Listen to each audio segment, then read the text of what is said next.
Actually, you know something, since you guys are working on this digital painting for the very first time, it's always a good thing to save different versions of that. Try not to do a regular Command S, which is to save it.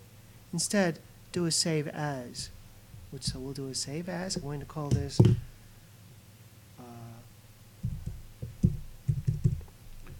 warm and cool version 1.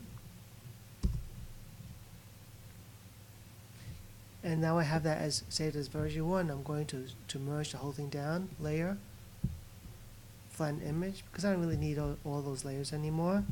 And if I get nervous by ruining this piece, I just make another copy of that. So I drag that layer to the new layer icon. Now I'm going to start to paint. I don't even need this photograph anymore, so I'm going to hide it.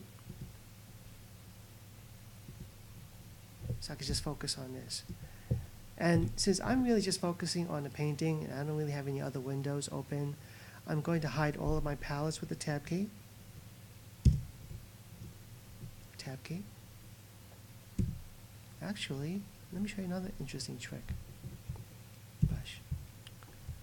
So as you're working on this particular piece, you might find that you want to zoom in on something, but you're a little concerned that when you zoom in on a detail like this, you really have no idea how it's going to look. Unless the only way to really know how good that eye is in the painting is to zoom out. Then you look at the whole thing and you zoom back in. And that's a bit of a hassle. Zoom out.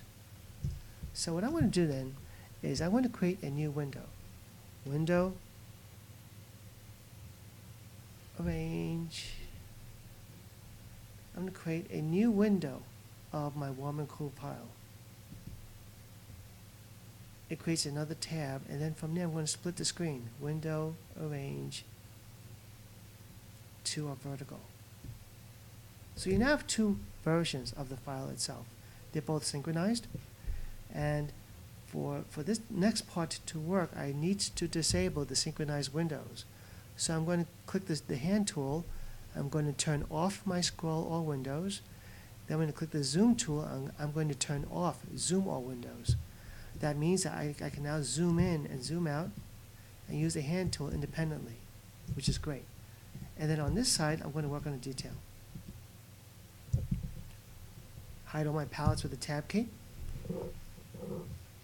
And now that I have this, I could actually, there's enough color here for me to really play with working on the details. So my brush is too big here. I'll go to like 70% color. 70% color.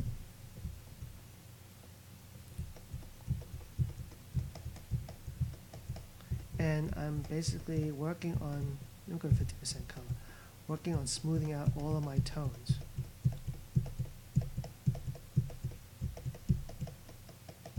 It's a little bit sloppy. And as I'm working on this, I'm looking at the left-hand side to make sure that everything looks okay. When I see the cool colors here, I'm going to start to thread that in to the piece itself to work out the transition between warm and cold.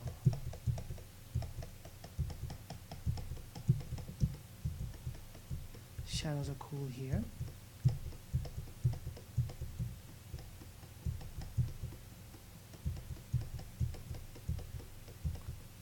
Work on smoothing out the nose here. Sample paint.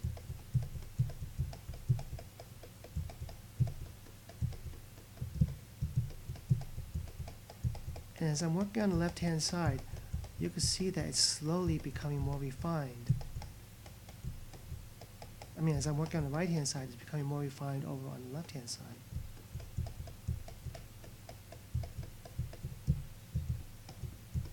That eye is in shadow. Part shadow, part light. So I'm going to pick up that cool color, lock that in.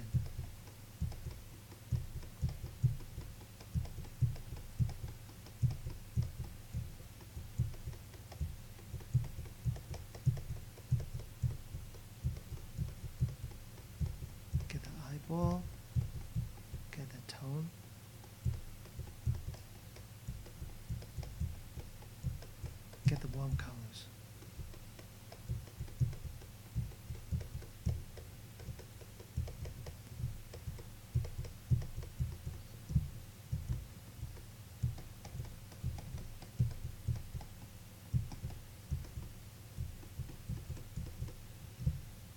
Let's get that tone of the nose here. I'm going to smooth that out a little bit more.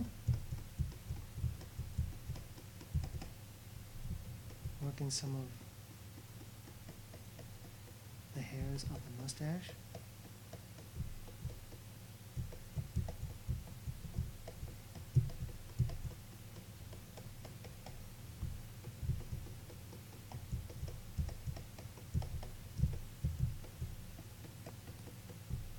The lips. Smooth that out. The warm colors for the lower lip jutting out. Gets a little bit cooler as it goes back.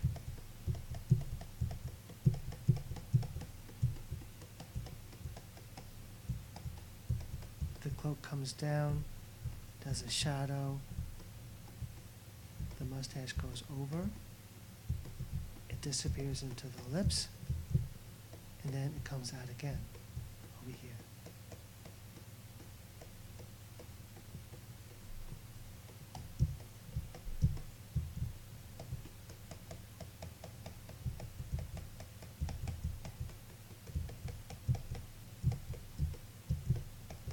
Let me zoom out.